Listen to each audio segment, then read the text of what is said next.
Тэр завсарлагын өмнөхөн шуурхай мэдээ ирсэн байгаа. Энэ бол Японы инфляцтай холбоотойгоо ер нь улс орнуудын хувьд бол инфляцийн гол мэдээлэл гарч ирж байна. Ялангуяа Иран дахь мөргөлдөөнтэй холбоотойгоор инфляцийн хувьд бол нэлээд их одоо дарамтыг бол бүхий л улс орнуудад бол үзүүлж байгаа. Японы хувьд бол инфляц 2 дугаар сард сүүлийн 4 жилийн доод түвшинд хүрсэн байна. Тэгэхээр энэхүү үзүүлэлт болон бусад одоо эрчим хүчний үнийн эрсдэл зах зээл хэрхэн нөлөөлөх талаар CNBC-гийн оюун дэлгэрэнгүй мэдээлэл өгнө. Өглөөний мэндэ байна. Өглөөний мэнд төргий. За тэгэхээр Японы инфляц 2 дугаар сард бол 1.3% өссөн байна. За энэ бол сүүлийн 4 жилийнхээ бол доод түвшинд төхөөд ирж байгаа гэсэн бол дүр зураг болж байна. За өмнөх саруудад харьцуулах юм бол инфляцийн түвшин Японы төв банкны зорилтод одоо 2%-аас дээш хадгалагдчихсэн. Харин энэ удаа бол зорилтод түвшнээс илүү буурсан байна. За энэхүү бууралтад юу нөлөөсөн бэ гэвэл хүнсний бүтээгдэхүүний үн тогтворцсон байдал, за мөн дотоодын эдийн засгийн идэвхжил суларсан нь бол энэхүү гол нь нөлөөсөн гэж ингэж үзэж байна. Тэр тон үзүүлэлтүүдийг харах юм бол яг инфляц саарахад юу гол нь нөлөөлсөн гэж харж байна. Ер нь хамгийн гол зүйл гэх юм бол шинжээчдийн таамагтай ер нь хэр нийцэж байгаа юм. За шинэ хүнсний бүтээгдэхүүнийг хасаж тооцсон суурь инфляцийн хувьд бол 2 дугаар сард 1.6% болж буурсан. За энэ нь эдийн засагчдын одоо тамгалж исэн 1.7% хүлээлтээс бол ялчгүй доогуур үзүүлэлт болоод байна л да.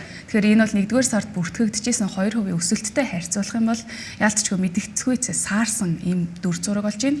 За мөн дээрэс нь одоо түнчлээд одоо шинэ хүнс, за мөн эрчим хүчний үнийг хасаж тооцсон суур инфляцийн хувьд бол 1-р сард 2.6% байсан. Харин энэ нь 2-р сард 2.5% болж буураад байгаа. За үнийн өсөлтөд ингэж саарахад яг Японы засгийн газраас амжиргааны зардлыг бууруулах, хүнсний үнийг тогтворжуулах чиглэлээр бол авч хэрэгжүүлж байгаа бодлого шууд нөлөөлж байгаа гэж үзэж болохоор байна. Үнийн өсөлт саарч байгаа гэсэн ойрхон орнуудын нөхцөл байдал эрчим хүчний импортын хамаарлын яхахгүй Японы эдийн засаг томоохон дарамт тулж магадгүй гэж бол шинжээчид анхааруулж байгаа. Энийг ер нь бол яаж аль өнцгөөс нь харж байна? За инфляц ерөнхийдөө саарч байгаа ч гэсэн ормосын хоолойтой холбоотой бол энэхүү ормосын хоолойны хаалттай байгаа хэсэг нь одоо эрчим хүчний үнийг огцом өсгөх эрсдлийг бол яалчгүй дагуулсаар байгаа. За ормосын хоолойгоор дэлхийн нийт газрын тосны нийлүүлэлтээ 20% дамждаг гэдгийг бид бүхэн одоо бол мэдээд байгаа. Тэгэхээр Япон улс нийтдээ газрын тосныхоо бол 90%-ийг импортоор авдаг. За энэ нь эдийн засгийн эмзэг байдлыг яалтчгүй нэмэгдүүлж байгаа хэрэг болж байна. За дээрээс нь Японы төв банк өнгөрсөн 7 хоногт болсон ээлжид хурлаараа бодлогынхаа хүүг тэг 175% хэвээр үлдээх шийдвэрийг гаргахдаа ойрхон дорнодын мөргөлдөөнөөс үүдэлтэй энэхүү эрчим хүчний үнийн өсөлт нь за инфляцийг эргэн хөөргөх энэхүү эрсдэлтэй байгааг бол онцгойлон одоо анхааруулсан байгаа. За үүний зэрэгцээ Японы эдийн засгийн өсөлт бол 4-р сарын байдлаар ердөө одоо 0.1% хүрсэн. За энэ нь өмнөх улирлын 1.6% өсөлтөөс эрс саарсан үзүүлэлтийг бол харуулж байгаа гэж ингэж хэлж болохоор байна.